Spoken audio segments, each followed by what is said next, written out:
8.2, problem 4. Starts off like this. A random sample of 36 values is drawn from a mound-shaped symmetric distribution. The sample mean is 7, all right? X bar is 7. And the sample standard deviation is 2. And we're going to use alpha to be 0.05, conduct a two-tailed test. So H sub A will state that we're doing a not equal. Now, what are we testing? Testing a mean. Okay. Here's our question. Is it appropriate to use a student's t-distribution? Well, what have we got? We have, what's our sample size? Well, sample size of 36. All right, so n is equal to 36. And we're going to test the claim that, all right, we're testing this one. H naught states that mu is equal to 6.5. So our question is it appropriate to use the student's t-distribution? You know, I guess we could. We could because sigma is unknown, although I do have a large sample, but we still could use this. What else do we have? No, because it's skewed left, skewed right. No, it says it's symmetric, right? It's not symmetric. No, sigma is known. Do we know sigma? We don't know sigma. We have the sample standard deviation. Okay, so I think we can go with this one here. Yes, because the distribution is mound-shaped, symmetric, and sigma is unknown, and we have a large sample, over 30.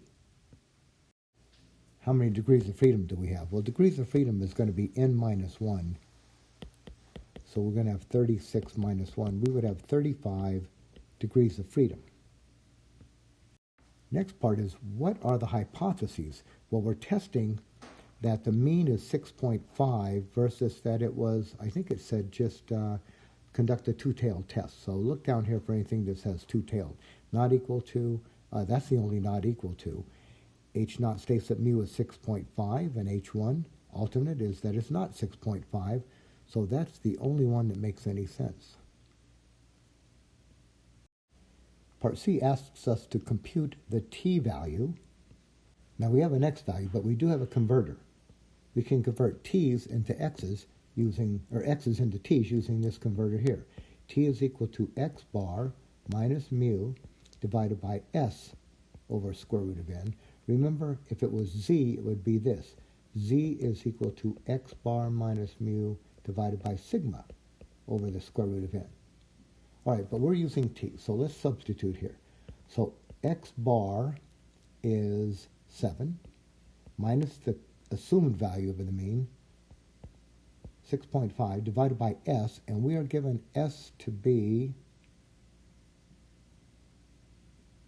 sample standard deviation of 2, divided by the square root of the sample size, which is 36. All right, that's going to be our t. I'm going to call it t star because that's my computed value. So here's what I'm going to put in my calculator. I'm going to put in like this, parentheses, 7 minus 6.5, close, divided by, now parentheses. I got an operation in the top, operation in the bottom, so I need parentheses to capture those and set those off. 2 divided by square root 36. Now, you can do some of these in your head, but maybe if it was a 35, you couldn't. All right, and then I'll close it off. I got a t star value of 1.5. So I'm going to put that 1.5 up here in part C. Now I see it says to round to 3 decimal places. So how about if I just add a couple zeros here? And there's my 3 decimal places. Part D asks us to estimate the p-value. Now the p-value, let's have our calculators do this, but we can make a drawing here. We want to estimate the p-value, so let's do this. The p-value we know is an area. So what I'm going to do is I'm going to draw a picture of this t-curve so I can get a feel for what's going on. Always good to draw pictures. There's the t-curve. Now our t star value is out here at 1.5. 1.5, right? That's 0. And we're out here. Now this area out here That's the p-value. However, because we're doing a two-tailed test, right? We're doing a two-tailed test. This turns out to be 1/2 p. Now, on our calculator, here's where we're going to go. I need to erase some stuff up here. Okay, a little bit more room now. So, on my calculator, I'm going to go to, let's go to second VARs. We've visited here before. Second VARs, because on the VARs key, that's where our distributions are. So we'll go to second VARs. Now you have to scroll down until you get to number 6. Right, item number 6 is a T, and then it's a C, D, F. Right, we want the C for a collection of values because we're looking for this collection over here. So we want 6 T, C, D, F. So it's asking us for the lower bound. Now, what is the lower bound here? Well, the lower bound, I mean, you can see where you are here. You're at 1.5. So let's put in a 1.5. Upper bound. Now, this goes off to infinity, and we know how to do infinities. We've done it before. We're going to go with E99. Now, how do you get to that E? Just as a reminder, you go to second, and then you look for the 7 key, and right above the 7 key is the comma key, but on the comma key is that double E. You press the double E, but only one E pops up, and then you type in 99. Now, degrees of freedom, we have 35. So put those numbers in and then go to calculate. So I guess this is not calculate. What is it? It's paste. All right, so you go to paste, then you calculate. Now, here's what I got. I got 0.07129 and so on. But what is that? That's 1/2 p. So that's up on your screen. So just press times, press the times key, and press 2, and enter. Right, that'll double it. So when I did that, I got this. I'll do it down here at the very bottom. I got 0.1426 if I round it off.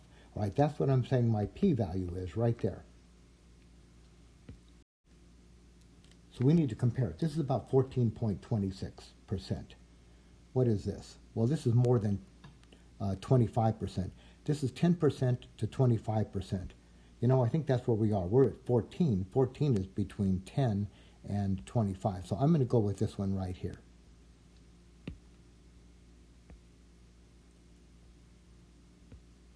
So where's our question here? Do we reject or fail to reject H0? Well, I did a comparison of P and alpha. Now, P is at 0.1426. That is greater than the alpha, 0.05. So how do I remember? Greater than, that means high to me. High is a high probability. It's a P for probability. Highly probable to see what I'm seeing. So that's an unlikely event. So it's unlikely, so I'm going to fail to reject. So I'm going to come down here and say fail to reject. Okay, we got 4 things to look at now. Okay, there's 2 down here that say fail to reject.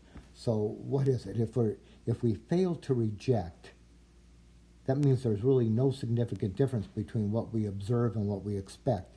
So we fail to reject and conclude that the data are significant, statistically significant.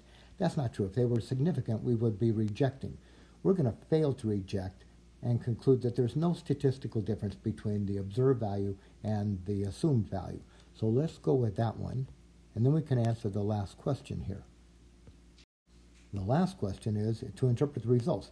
There is sufficient evidence to reject. Well, we're not doing that. There is not sufficient evidence to reject the null hypothesis. That's what we're going with, and that finishes that question.